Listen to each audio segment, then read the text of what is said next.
Welcome back, my people, to our channel for the UG Farm Vlogs. It's a beautiful evening from the motherland Uganda, and we are back again to our goat farm. So for those who have subscribed, I appreciate, thanks for subscribing, and in case you haven't subscribed, make sure that you subscribe, you like the video, comment, share, and also smash the notification bell so that you're updated with every video that I upload. So today we are going to talk about biosecurity, because I realized most of the farmers, they fail because of biosecurity measures. So biosecurity, it is a broad term that means that these are measures that are put in place so that we can prevent the introduction, spread, transmission of diseases within or in between the goats. So what do I mean? Assuming this is farm X, then we have farm Y, and farm Y has sick animals, or it has been infected by a viral disease. It means if we are not careful, if we don't pay much attention of the biosecurity, the disease transmission, the chances are 100% that they will also come and affect our goats. So for today's video, let's talk about promoting biosecurity in a goat farm. So with the biosecurity, we start with our environment, the environment where the animals are living. So for a farmer who is starting goat farming, make sure that before introducing these animals, the environment itself, it is conducive and safe for the survival of our goats. So biosecurity begins right away from the gate.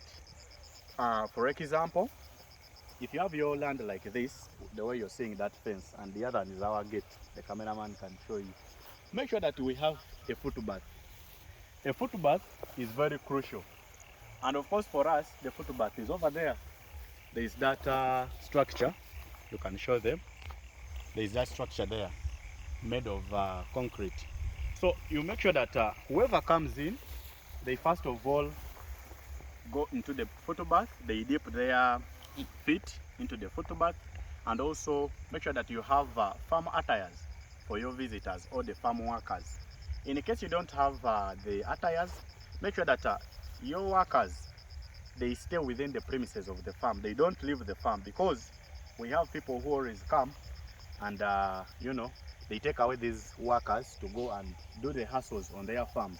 So these workers may come back with you know, infected clothes, or the, you know, the clothings into your farm, because we have telephone farmers, and that thing having said, I don't advise anyone to do telephone farming whereby you just see your farm via a phone, you just communicate. I don't really advise it. You need to be on ground. So make sure that at the gate there is a footbath.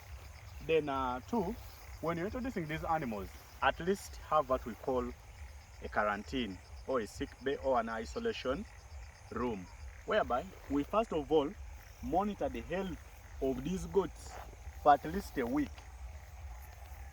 Because these other goats, they may come when they are okay. Physically, a goat looks to be healthy, but it is a carrier of a certain disease. So when you do quarantine, it also helps you that you can see, because other diseases have incubation periods.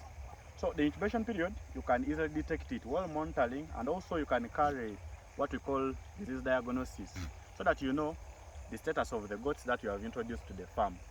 Then secondly, we can also talk about the hygiene of the goat pen. Make sure that every day it is a routine. Make sure that your farmers, they clean very well the premises. Like for example, our structure there. They come in the morning, they sweep, they remove the droppings, they remove the urine, and of course also it depends on the type of housing. If you have a proper goat pen, it means that other wastes will be dropping down. For example, people have gone for the raised goat pen, the other than there in the background, the one we are going to introduce these goats. So it gives you an advantage that the urine can drop down, and also some fecal matter, it can pass through, so that they have less to collect. But make sure it is a routine. Those are most of the things that have to be done every day. Because why do we do this? Hygiene in the goat pen, it means you're minimizing a lot of diseases. For example, the respiratory diseases, the pneumonia, and also the foot rot. If this goat house has a lot of, dampness, you end up that the goat will develop what we call foot rot, which is a bacterial disease. Then another thing also, you make sure that these goats, they are inspected every day on a weekly basis, and also you do what we call parasite control. When you see ticks or other ectoparasites on your goats, make sure that spraying is routine. Can be after 2 weeks, depending on the parasite road or on your location, because we have areas in Uganda whereby they have no ticks. They are doing practices like bush burning, the way you hear that someone does bush burning, like that. It depends on the way you're managing your pastures. Because here, these pastures you're seeing, the grazing ground, it is a potential habitat for the ticks. Because we have a lot of ticks. We have the 1-host tick, the 2-host, and the 3-host. So in the process of grazing, you see that these ticks, they anchor on the body of the animals, and from that they begin, multiplying on the goat. So make sure that there is parasite control, a routine. Make sure that you have a plan. Use effective acaricides. Try this acaricide. If it fails, you go for another one, because we have what we call the acaricide resistance or drug resistance in most cases. If you overuse a certain drug for a long period of time, you'll develop resistance. Then also make sure that you isolate sick animals, because biosecurity, I told you, it is a set. When you identify that maybe this goat here is diseased, or it is showing signs of illness, isolate it from the rest to avoid the transmission and spread, so that you can manage it independently. Then when it gets well, you can return it back to the flock or the herd. Then also, vaccination is another biosecurity measure. These goats are vaccinated against most viral diseases and the bacterial diseases. We have a lot of diseases that are common in our goats, like the foot and mouth disease. We have the CCPP, that is contagious caprine flow pneumonia.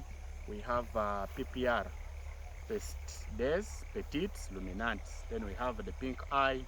Have a lot of diseases. Even we have other zoonotic diseases like brucellosis. It is very common in goats, whereby the cardinal signs are abortion. There is that abortion.